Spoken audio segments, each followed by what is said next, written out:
जिसके पास संस्कार नहीं होते। और बिना, अब जो नहीं जानते, अभी से मेरा चैनल है, उसके ऊपर ओके करो, सब्सक्राइब करो और मेरे से जुड़े रहो। बहुत सारी बातें ऐसी बताई है मैंने जो आप कल्पना नहीं कर सकते हो।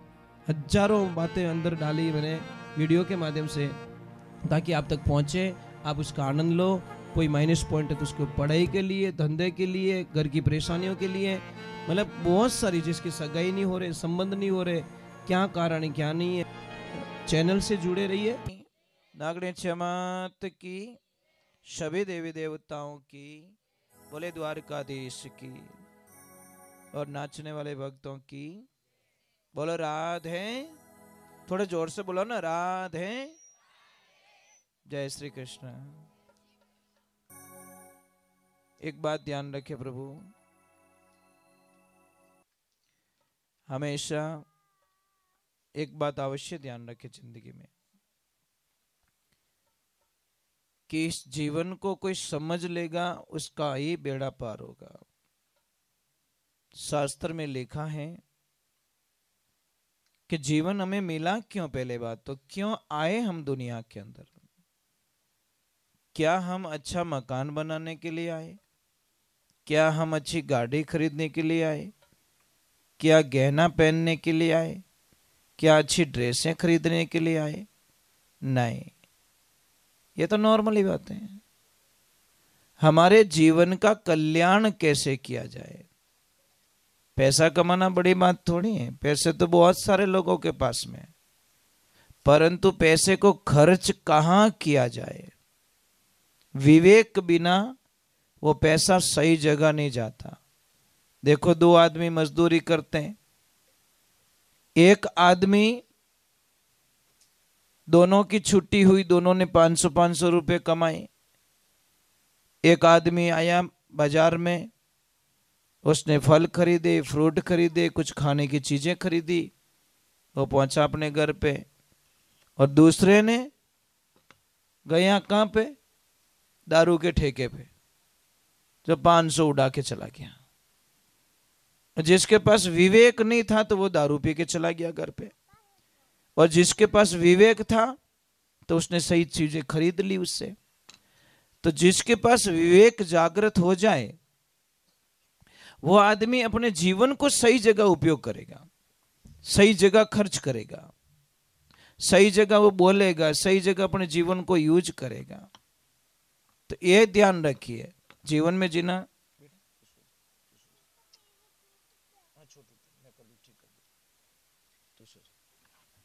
ये बोल रहा कुछ टूट गया, मैं ठीक कर देता हूँ, मैं कर दूं बेटा रिपेयरिंग। तू घुस जाए, घुस जा अंदर। नहीं हुए तो सीधे गाड़ी भेज दूंगा। बट जा ढोलक रिपेयरिंग कर तू जा। बच्चे होते हैं चंचल होते हैं, यहाँ ने राखना भगवान ने राखना बराबर है। पर साहब एक ध्यान रखना, बच्चों पे गुस्सा नहीं आना चाहिए, क्योंकि भगवान का रूप है। यहाँ मैं तो गुस्सा करने का ही क्या हो, एक थप्पड़ जड़ दो और चॉकलेट बताओ, थप्पड़ भूल जाएंगे, चॉकलेट खा जाएंगे। इसलिए तो कहते हैं बच्चे भगवान होते हैं। अनापन तो कोई बोल दियो रे तो, मतलब क्षमा करने की आदत हमारे अंदर नहीं होती। ये बच्चे इसीलिए भगवान का रूप होता है। इनको कितना भी समझाओ, विथिन 5 मिनट में बेड़ा बेड़ा कि पल्ले नहीं पड़े रे। इनको पता है दुनिया ऐसी, अभी तुम आनंद ले लें मोटर, यहाँ पचे आनंद लेवन कौन दे। जीतो रोनो अमे रोलू, मोटो रोवे तो भूंडो ही लगे, छोटो टाबर रोवे तो 1000 काम छोड़ाए दे कि नहीं बच्चे को क्या हुआ। और बच्चे भगवान होते हैं। तो हमेशा एक बात ध्यान रखें, जैसे कि आपने अच्छा बंगला बना दिया, वो बना दिया, वो गाड़ी खरीद ली, वो ले ली, परंतु एक चीज को नोट कर लीजिए, आपने शांति से जीवन कब जिया ये बताओ। हाय हाय हाय, कहीं लपड़ो महाराजो, खानी 2 रोटी है पर चिंता 200 रोटी की करता आदमी, खाएगा कितनी। हमारे से तो वो मजदूर सुखी होता है जो 1 बजते ही छुट्टी कर देता है रोटी खाने की, ना आप 2:30 बजे रोटी खाओ। इसका मीनिंग क्या है कि जो पैसे वाले हैं ना, मैं नहीं कहता पैसे मत कमाओ, पैसे कमाना है, परंतु पैसे का अहंकार नहीं करना है, घमंड नहीं करना है। तो ये ध्यान रखें, पैसे कमाइए। हम ज्यादा किस अक्षर से जुड़े हुए हैं, ध्यान रखिए, किससे जुड़े हुए हम? प से। प हमारी लाइफ में सबसे ज्यादा है। प से सबसे पहले परिवार को ले लो, प से पिता को ले लो, प से पुत्र को ले लो, प से पैसे को ले लो, प से पत्नी को ले लो, प से मतलब कितनी चीजें प से जुड़ी हुई है, और प हमारी लाइफ में सबसे ज्यादा है। इसलिए इसको संजो के रखो। आप सब ध्यान रखें, भगवान से जो प्रेम करता है ने, वो हर दिन अच्छा जीता है। अब ईमानदारी से बोलो, आप अगर 2-2 घंटे पूजा का निकालते हो क्या? सुबह 1 घंटा, शाम को 1 घंटा पूजा करते हो क्या? नहीं करते हो, बात खत्म हो गई। समझ में आ रही है? कनकट फिल्म देख नहीं रहता, 3 घंटे टिकट लेने के लिए खड़ा रहेगा और 3 घंटे फिल्म देखने में, 6 घंटे फिल्म के लिए बिगाड़ देगा आदमी। परंतु मंदिर जाने के लिए आदमी के पास टाइम नहीं है। अभी सत्संग में बैठे हो, ठीक है, अभी थोड़ी देर होगी ना, एक आदमी जाएगा 5 को लेके जाएगा। समझ में आई ना? क्योंकि सत्संग चल रही है, यहाँ देसी घी है, और देसी घी पीणो हर की बसरी बात है कौन? ये तो डालडर है वारी वड़ा महाराज, तो देसी खावे कौन? तापड़ देंगे। मुझे किसने सत्संग के लिए बोला कि गुरुजी सत्संग करवानी है? मैं कि ठीक है भाई, तारीख बता दो। क्या तारीख के लिए? कि नाचन वाला हाथ लाई जो। मैं कि यार वो तो लफड़ी करियो। मैं कि भाई आई एम सॉरी यार, मैं ये नहीं कर सकता। क्या कोई हनुमान जी बने जड़ान, कोई महादेव जी बने जड़ान, कलाकार हाथ लाई जो। मैं कि धने पगे पढ़ू, मारी इतनी औकात नहीं है भाई, मैं इतो बड़ो आदमी नहीं हूँ, मैं तो संत नहीं हूँ इतो मोटो जो मैं हनुमान जी मारे मुंडा आगे नचाई सकूँ। मैं इतो बड़ो आदमी नहीं जो महादेव जी ने मैं नचाई सकूँ। भाई सत्संग कैंसिल कर दो। व्यावहारिक बात है। क्या मैं इतना बड़ा हो गया कि भगवान भोलेनाथ को मेरे सामने नचाऊंगा? क्या मैं इतना बड़ा हो गया भैरूनाथ मेरे सामने नाचे? कि मैं इतना बड़ा हो गया हनुमान जी मेरे सामने नाचे? तो ये तो गलत चीज है ना। तो हम लोगों को कौन बताए ये चीजें?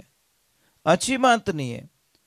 शास्त्र में लिखा है साहब, मेरे पास में नहीं है, शास्त्र में बताया कि जो यज्ञ करवाते ना, यज्ञ हवन घर में, अगर वो तमाकू खा रहे हैं, बीड़ी पी रहे, सिगरेट पी रहे, मिराज खा रहे हैं, तो यज्ञ मत करवाना।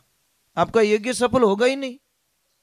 क्योंकि 41 दिन के पीरियड में अगर आपने मिराज खाई, सिगरेट पी, बीड़ी पी, तो आपका यज्ञ सफल नहीं होता, सूतक लगता है। 41 दिन तक अगर आपके घर में यज्ञ करवाना है, हवन करवाना है, तो आपको 1.5 महीने पहले ये गंदी चीजें छोड़नी पड़ेगी। कितना? 1.5 महीना पहला। अब 15 मिनट पहला मिराज खाइन कुल्लो करके ओम स्वाहा, भगवान के थारो भलो रे वे थारो।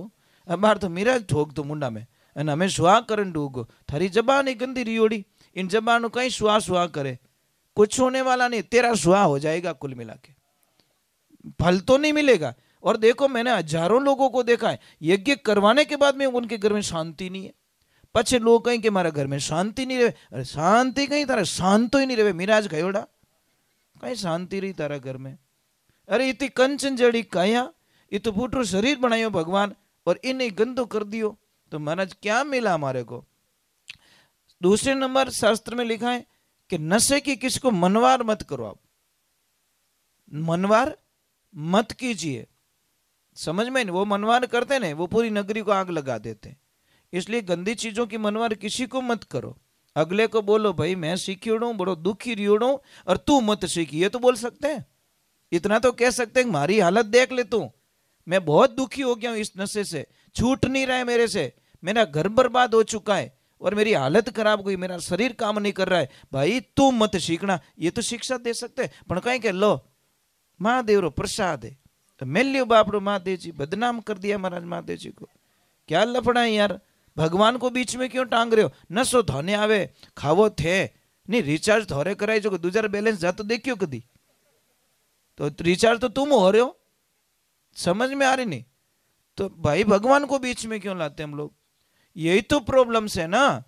तो तो ये भगवान को भी नशा करो यार, हमें कोई एतराज नहीं, तुम्हारा घर कहना कर रहा है तुम करो, पर दूसरे को बिगाड़ो तो मत। अरे कई लोग तो इतने लॉजिक होते ने, वो छोटे छोटे बच्चों को क्या कहते पता है, अरे यार बीड़ी पी ले तेरी मूछे जल्दी आएगी, ये तेरा भला हो रे तेरा, मूछे के चक्कर में बीड़ी बीड़ी पीने सिखा दिया उसको। मैंने पूछा बच्चों को कि क्या करो, कि वो यार बा कहता कि मूछियां भेगी आई, मूछियां चक्कर में धुआं काटे नाक में, ये क्या लॉजिक है महाराज? ये सिखाने की बातें होती है क्या बच्चों को? हम क्या सिखा रहे बच्चों को? तो ये गंदी चीज है कि नहीं है? अगर इस बच्चे को ऐसी आदत से, अरे भाई ए फॉर एप्पल बोलना सबको आता है, पर ए फॉर अर्जुन नहीं बोलता, बी फॉर बलराम नहीं बोलते, बी फॉर बॉय सब बोलते हैं, पर बी फॉर बलराम नहीं बोलते। समझ में आएंगे? तो ये चीजें सिखाने की होती है। तो संस्कार क्या सिखाते हैं हमारे? एक ध्यान रखना, शास्त्र में लिखा है गरीब वो आदमी नहीं है जिसके पास पैसे नहीं है, गरीब वो आदमी नहीं है जिसके पास गाड़ी नहीं है, गरीब वो आदमी नहीं है जिसके पास बंगला नहीं है, गरीब वो आदमी नहीं है जिस आदमी के पास में गहना नहीं है, जिस देवी के पास में गहना नहीं है। शास्त्रों में गरीब किसे कहा गया? गरीब वो होता है जिसके पास संस्कार नहीं होते, और बिना संस्कार आप एकदम गरीब हो, इसमें कोई शंका, गुण से गरीब हो ना साहब। अगर आपने अपने बच्चों को पढ़ाई के साथ में संस्कार नहीं दिए तो ये बंदा बोल के जा रहा है साहब, और मेरी बात अगर झूठी निकल जाए तो मेरी जबान काट लेना, कुछ टाइम और वेट कर लो। अगर आपने बच्चों को एजुकेशन के साथ में, एजुकेशन देना बहुत जरूरी है, पढ़ाई करानी बहुत जरूरी है, पर पढ़ाई के साथ में संस्कार देना बहुत जरूरी है, नहीं तो आपका अंतिम संस्कार साहब ऑनलाइन होने वाला है, ध्यान रखना। देखना, लिख देना अपने घर पे कि कोई पागल बोल रहा था, अभी तो हम लोग पागल ही कहते हैं, कोई टेंशन नहीं, पर ये पागल की बात कभी सत्य भी निकलेगी, ध्यान रखना। ऑनलाइन आपका संस्कार होगा कि कौन बेंगलोर से आए, चार बढ़िया कर दो और थोड़ा लकड़ी वाले को किराया दे दो, और वो हांडी पकड़े भी नहीं, कितनी मजदूरी है, ये सब मजदूरी करके कितना हो रहा है पेमेंट में, ऑनलाइन पे कर दे तो मेरे बाप को जला दो। और इस कई जगह क्षत्रिय घटनाएं होने चुकी है। एक पिता ने अपने बच्चों को पढ़ाया पढ़ाया पढ़ाया, खुद भूखे रह के बच्चों को पढ़ाया, खुद मेहनत करके बच्चों को पढ़ाया, खुद दुख देख के बच्चों को पढ़ाया कि मेरे बच्चे अच्छे पोस्ट पे जाए, और बच्चों को नौकरी भी लग गई साहब। कहाँ लग गई? आउट ऑफ कंट्री में, विदेश में नौकरी लग गई। अब भगवान की ऐसी लीला होती, परमात्मा की ऐसी लीला होती है, बच्चे गए सो गए, 1 साल हो गए, 2 साल हो गए, 3 साल हो गए, माँ तो माँ होती है, पिता तो और भी सहन कर लेता है, पर माँ अपनी औलाद को दूरियां सहन नहीं कर सकती महाराज। इनकी सबसे बड़ी कमजोरी है। इनका बच्चा 1 घंटा इनसे दूर करके देखो, और हाँ निकल जाओ महाराज। अब वो माँ बार बार अपने पति को कहती है, अरे बच्चों से बात तो करवा दो, बच्चों से बात करती है, बेटा तो हर मुंडो तो बताए दो, कितना साल हो गए? 3 साल बेटा, 3 महीने दूर नहीं रह सकती मैं, 3 वर्ष हो गए, ऐसे पैसे नहीं चाहिए बेटा मुझे, ऐसी नौकरी नहीं चाहिए। तो सामने से क्या बोलता? मम्मी कंपनी छुट्टी नहीं दे रही है। अबे कंपनी कहीं छुट्टी दे, वट इज मैरिज कर दियो, ब्याह कर दियो, वहां दुजोड़ी कंपनी छुट्टी नहीं देवे, वहां अटाड़ी छोरी बात छुट्टी नहीं देवे। यहाँ करता करता 10 12 15 साल हो गया। जो माँ 50 साल 70 साल जीने वाली थी, चिंता चिंता चिंता चिंता चिंता करके माँ थक के ऐसी हो गई, और आखिर में माँ मर गई, बच्चे आए नहीं, और आखिर में पिता ने कॉल किया कि बेटा तुम्हारी माँ मर चुकी है, अब तो आ जाओ। जब एक बेटा आता है, अंतिम संस्कार की तैयारी होती है, और पिताजी बोलते बेटा तुम्हारा दूसरा भाई क्यों नहीं आया, माँ मर गई है। तो वो भाई बेटा कुछ भी नहीं बोल रहा है। फिर बोला कि बेटा क्यों नहीं आया तेरा भाई, फिर भी कुछ नहीं बोल रहा है। फिर बोला अरे बोल, आ रहा है तो रोके थोड़ी देर, आ रहा है तो इतना तो बोल दे कि पापा नाराज मत होना, मेरे भैया ने बोला है कि माँ मर गई है, इस बार तू चला जा, जब बाप मर जाएगा तो मैं चला जाऊंगा। महाराज उस पिता को तो यहाँ तीर लग गया कि अड़ी औलाद रू मुंडू देखी खोटो, रिवॉल्वर निकली ठोक दी सामने ही, और बोल दिया तेरे भाई को बोल दिया तेरा बाप भी मर गया है। ऐसा मैंने नहीं सोचा कि पढ़ाई कर में इतनी धूल खजौला, थने पे एजुकेशन देने इतनी धूल खजौला। महाराज पढ़ाई करजो, सब कुछ करजो, परंतु अपना माँ बाप रू दूर मत रहीजो भाई, माँ बाप ने कभी भूल जो मती। माँ बाप तो ईश्वर का रूप होता है, ये ध्यान रखने की बातें होती है। और आज सबसे ज्यादा दुखी हमें माँ बाप मिलते साहब, पेरेंट्स बहुत दुखी है कि नहीं सुना ही नहीं सको महाराज। तो चलो गुरुदेव भी पधारे हैं और बड़े सौभाग्य की बात है। आसन लगाना देवी सिंह जी गुरुदेव के।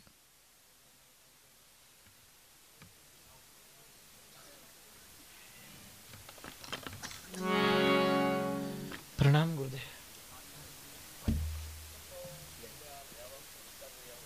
राधे राधे। जय श्री कृष्ण।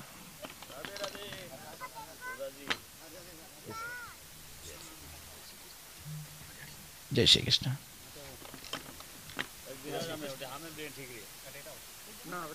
पधार जो ना बोलिए सत्यगुरु भगवान की, बोलिए पधारे हुए गुरुदेव की। थोड़ा जय तो बोलो कृष्णा। बोलिए नागने मात की, बोलिए सत्य सनातन धर्म की। इसलिए ये बात का थोड़ा ख्याल रखना। बहुत कड़वा लगेगा आपको, परंतु है सत्य है महाराज। इन चीज़ों को मजाक में नहीं ले सकते हम लोग। बच्चों की तरफ इतना ध्यान दीजिए। आपकी मेन एफडी वही है बस, बच्चों के अलावा कुछ भी नहीं है आपके पास में।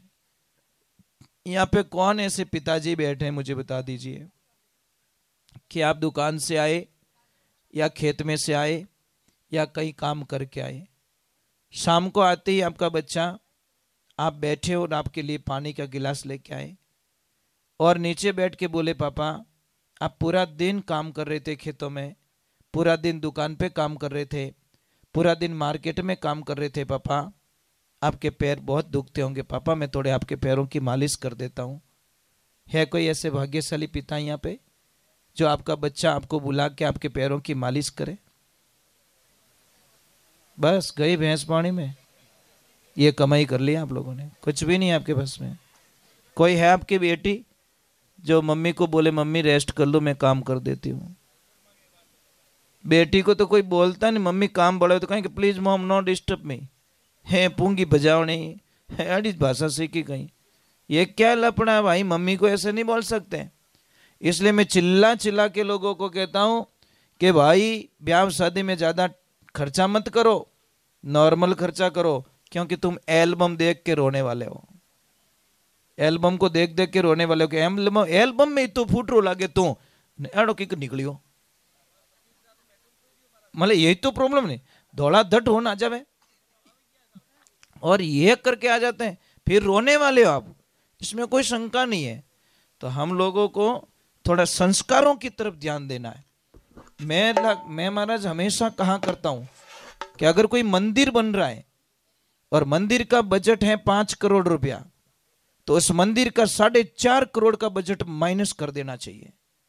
सिर्फ 51 लाख में अच्छा मंदिर बनाओ और 4.5 करोड़ रुपया का वहां पे गुरुकुल बनाओ और आपके बच्चों के संस्कार में खर्च करो, तुम्हारी जिंदगी बन जाएगी। समझ में आ रहा है कि नहीं? मंदिर बनाओ छोटा सा, पर हमारा पैसा जो है बच्चों के शिक्षा और संस्कार में खर्च करो। गुरुकुल बनाओ और बच्चों को हमारी संस्कृति के बारे में बताओ। अब इन बच्चों को पता ही नहीं। बेटा ईमानदारी से बोलना, जैसे कोई मेहमान आ जाए, कोई साधु संत आ गए, उनका बधावना लेना है तो आप कैसे लोगे? बता सकते हो बच्चियां? समझ लो कोई नहीं है, थाने छोड़ दी कि गुरुजी ने बधावना है, मेहमान ने बधावना लेना, की कर ले? बस सिखाया नहीं। इनकी कोई गलती नहीं, पेरेंट्स की गलती है। नहीं, पेरेंट्स की गलती है साहब। ये कॉलेज में नहीं मिलेगा। कॉलेज में आपको थोड़ी पता है कि करमाड़ी बांधनी, स्वास्तिक कैसे बनाना है, आरती कैसे लेनी है, वो थोड़ी सिखाएंगे कॉलेज में। समझ में आ रहे नहीं?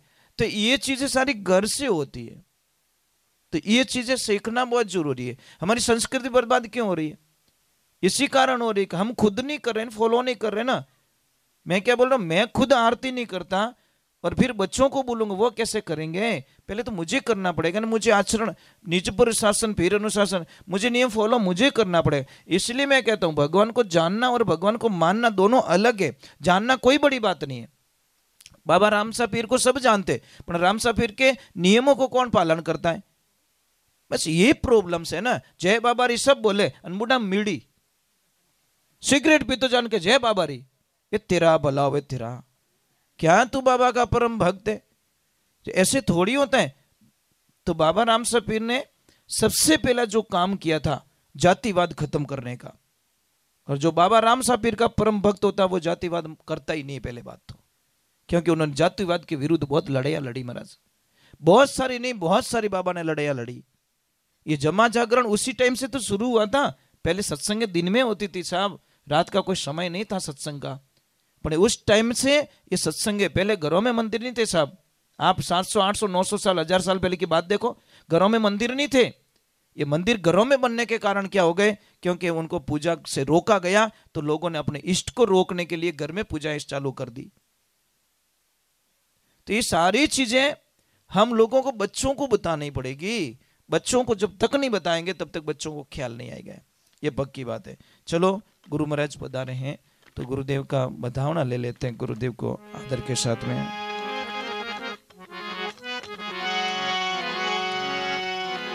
बोले सतगुरुदेव की, बोले गौ मात की।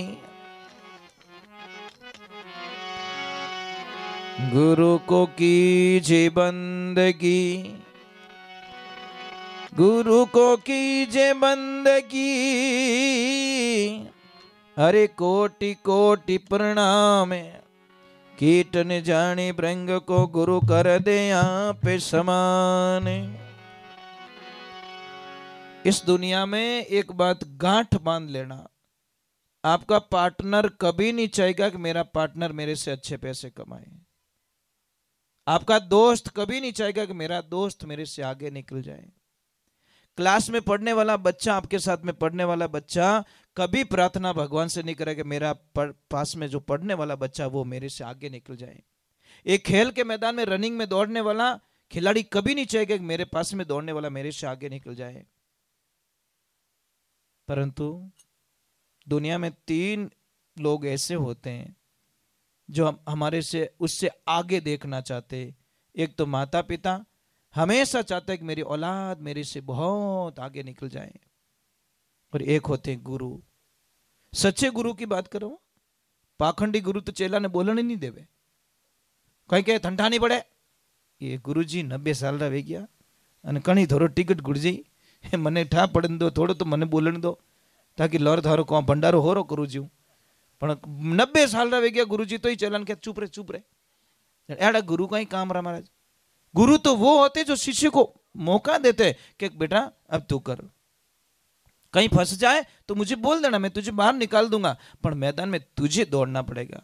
भाई कोच थोड़ी दौड़ता है, दौड़ता तो उसका जो स्टूडेंट होता है वही तो दौड़ता है, वही तो मैदान में जाता ना। अब कोच कहे नहीं नहीं प्रैक्टिस तो तुझे करे पर रनिंग तो मैं ही करूंगा, ये तो नहीं हो सकता। तो एक पिता को एक बड़ी आस रहती है अपनी औलाद से। पिता के बिजनेस को पिताजी ने बोला कि बेटा ये बिजनेस है, 40 वर्ष हो गए मुझे यहाँ पे धंधा करते हुए, और मैंने बिजनेस को बड़ा संजो के रखा है, लोगों से बहुत गुडविल प्राप्त की मैंने, नाम से मेरा काम चलता है।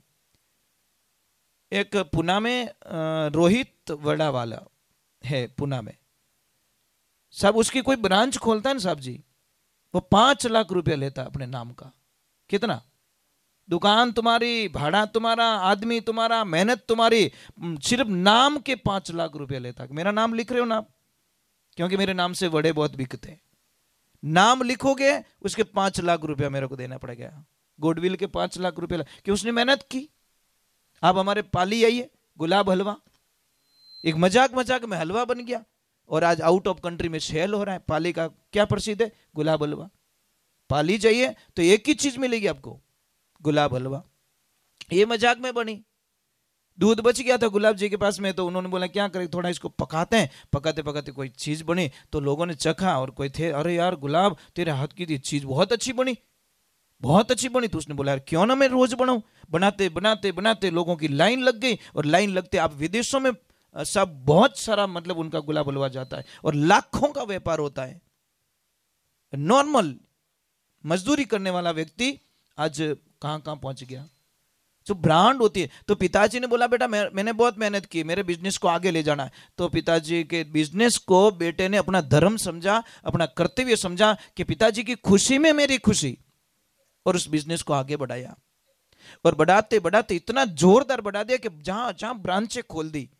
अब बॉम्बे जैसी सिटी में उसने बहुत बड़ा ब्रांच बनाया, बड़ी ऑफिस बनाई, पिताजी को बुलाया, रिबन कटवाया, ओपनिंग की, पिताजी अंदर घूमे, आत्मा को संतुष्टि होगी, वाह मैं तो धन्य हो गया कि मेरे बच्चे ने इतनी मेहनत की है, बहुत मेहनत की है। पिताजी ने एक प्रश्न किया कि बेटा इस दुनिया में सबसे ताकतवर व्यक्ति कौन है? बच्चा तुरंत बोला पिताजी मैं।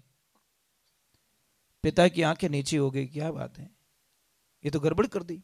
फिर बोला कि बेटा इस दुनिया में ताकतवर व्यक्ति कौन है? कि पिताजी मैं।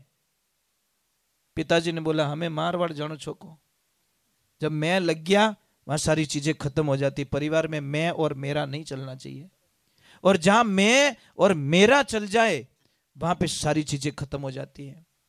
पिताजी नीचे उतर गए और एक बार तसल्ली के लिए और पूछा कि बेटा इस दुनिया में सबसे ताकतवर व्यक्ति कौन है? तो लड़का क्या बोला? पिताजी आप। बोला बेटा 2 बार मैंने पूछा तो बोला मैं, और अब बोल रहा कि आप। कि पिताजी जब आपने पहली बार पूछा ना मुझे, तो आपके दोनों हाथ है ना मेरे कंधों पे थे पिताजी, इसलिए मैं दुनिया का सबसे ताकतवर व्यक्ति था। पर जैसे ही आपके हाथ मेरे कंधों से हटे आप 1 बन गए, मैं 0 बन गया। जिस पिता के हाथ औलाद के कंधों पे हो ना, वो औलाद सबसे बड़ी भाग्यशाली होती है। ये ध्यान रखने की बात है साहब। पिता को कभी बोझ मत मानना बेटा, और जो पिता को बोझ मान लेता है उससे बड़ा दुष्ट दुनिया में कोई नहीं हो सकता। पिता की डांट और सूर्य का ताप, ये दोनों सहन करना सीख जाओ, जिंदगी में कभी नाकामयाब नहीं होंगे। क्योंकि जब सूर्य डूबता है तो पूरी दुनिया में अंधेरा छा जाता है, और पिता दुनिया से चला जाता है तो परिवार में अंधेरा करके चला जाता है साहब। ये सोचने की बात है। जब पिताजी थे तो लोगों को गुस्सा आता था, पापा तंग करे, पापा आगागना करे, पापा यूं करे। पर पिताजी गए, मैंने कई लोगों को रोते हुए देखा कि काश पिताजी होते तो आज हमारी दशा ये नहीं होती। पर कौन जाने आपके दर्द को? कोई नहीं जानता साहब, कोई नहीं जानता। आपकी जिंदगी चली जाती है किसी और को संवारने में, पर आपको कोई समझ नहीं पाता। समझने वाला तो समझ लेता साहब। पिताजी जब भी बात करो ना बेटा, आंखें नीचे होनी चाहिए। पिताजी से जब बात करो तो आपकी आंखें कहाँ होनी चाहिए? पिता के चरणों में होनी चाहिए। सिर झुका के बात करे। पिताजी नजर मिलाकर कभी बात नहीं करनी, नहीं तो अधर्म माना जाएगा। अरे बेटा बनो तो, इसीलिए तो कहते माता पिता रा पगलिया पूजो जिसने तुमको जन्म दिया। श्रवण जैसा लाल बनो रे जिसने जग में अमर नाम किया। ये ध्यान रखने की बात है। श्री राम एक ही शब्द बोला दशरथ जी ने कि आपको वनवास जाना है, तो ये भी नहीं पूछा कि क्यों जाना है, ये भी नहीं पूछा साहब, रवाना हो गए डायरेक्ट, क्योंकि पिताजी ने बोल दिया था। इसलिए राम राज्य हमको लाना है। क्या लाना है? राम राज्य। राम राज्य का मीनिंग क्या है? राम राज्य का मीनिंग क्या है? सबको आदर मिले, सबके साथ में प्रेम से रहे, सबको समझे, इंसानियत रहे, किसी को तकलीफ नहीं दे, उसी का तो नाम राम राज्य है। राम राज्य का मतलब वो नहीं भी लड़ाई दंगा करना, वो नहीं करना है। हमको सबके साथ में अच्छा रहना, प्रेम से रहना, बढ़िया रहना, यही जिंदगी है महाराज। तो चलो गुरुदेव पधारे हैं बड़े से भाव के साथ में। गुरु महाराज देखिए, भाग बिना संतों का मिलना भी कहाँ होता है, बड़े भाग्य की बात है। गुरुदेव पधारे हैं, दर्शन दिए हमको।